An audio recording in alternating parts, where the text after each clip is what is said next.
Hi everyone, this is Stephen Gaither from HBCU Gameday.com. Trying something a little different today with the YouTube video. But basically just wanted to share my thoughts on the CIAA Championship game. If you don't know, the CIAA Championship game between Virginia State and Winston-Salem State has been canceled due to some events that took place on Friday, November 15th. Now there are a lot of things that still haven't come out yet, and we don't have the whole story, so I don't want to make everything definitive, but what we can talk about is what we do know.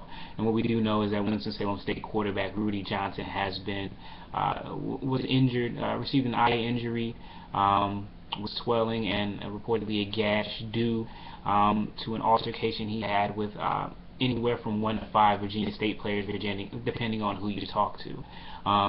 And we say that because at this point only one player has been arrested, and that is running back Lamont Britt. He was arrested yesterday, and so we don't know. There were reports that is up to as many as 5 players involved, and possibly coaches. Those haven't been confirmed yet.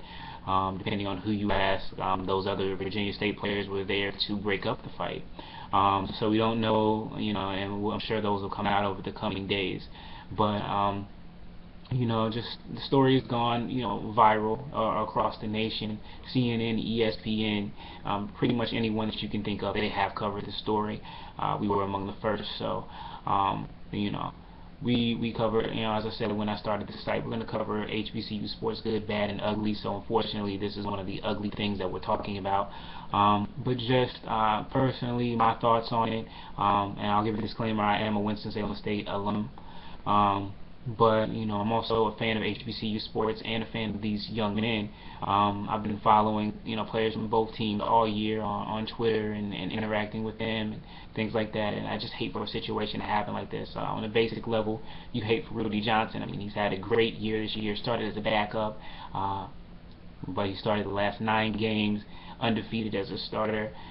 He's thrown and passed for a combined 28 touchdowns against just 5 interceptions. I mean, he's having a great year. You just hate that that's been marred and overshadowed by him getting cold cocked in the face.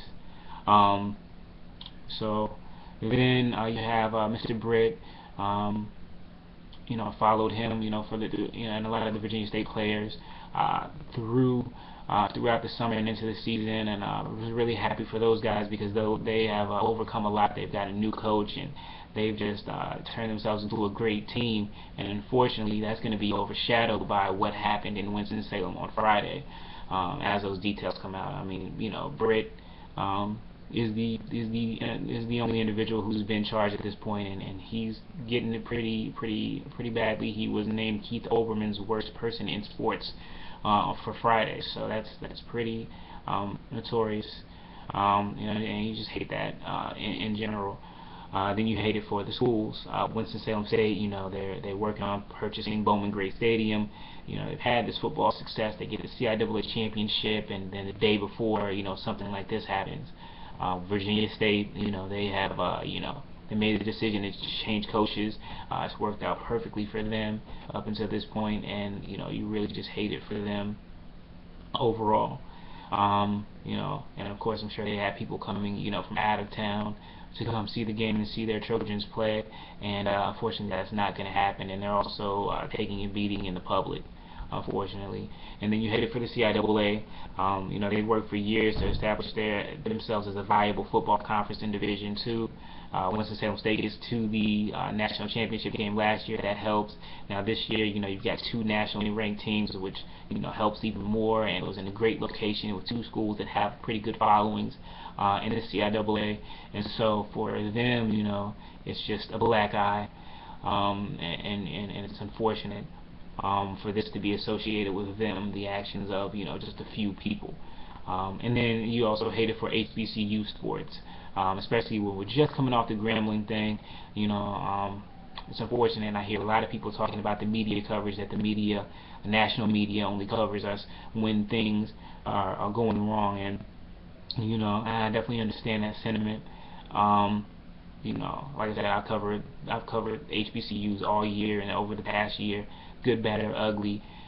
Fortunately, playing on a smaller level, you don't get that much that much notoriety.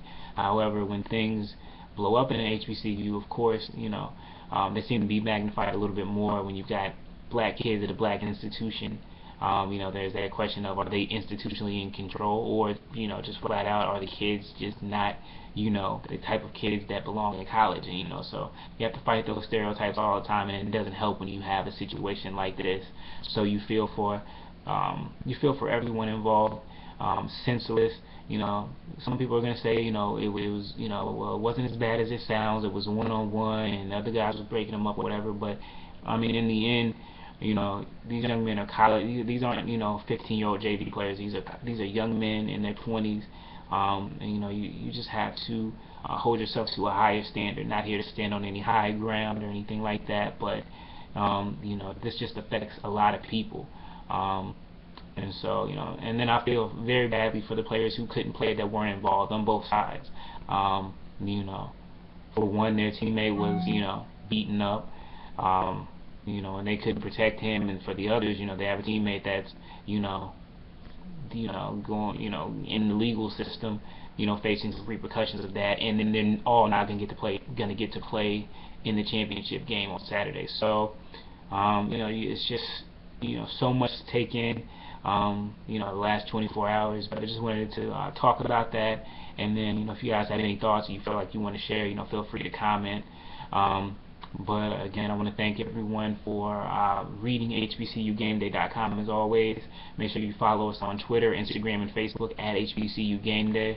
We're going to continue to cover HBCU sports year-round, good, bad, or ugly. We're going to be there, and this will, some bump in the road, but both teams and universities and conferences will get past it, and we'll go from there. So I want to thank you guys for watching this video, and take care.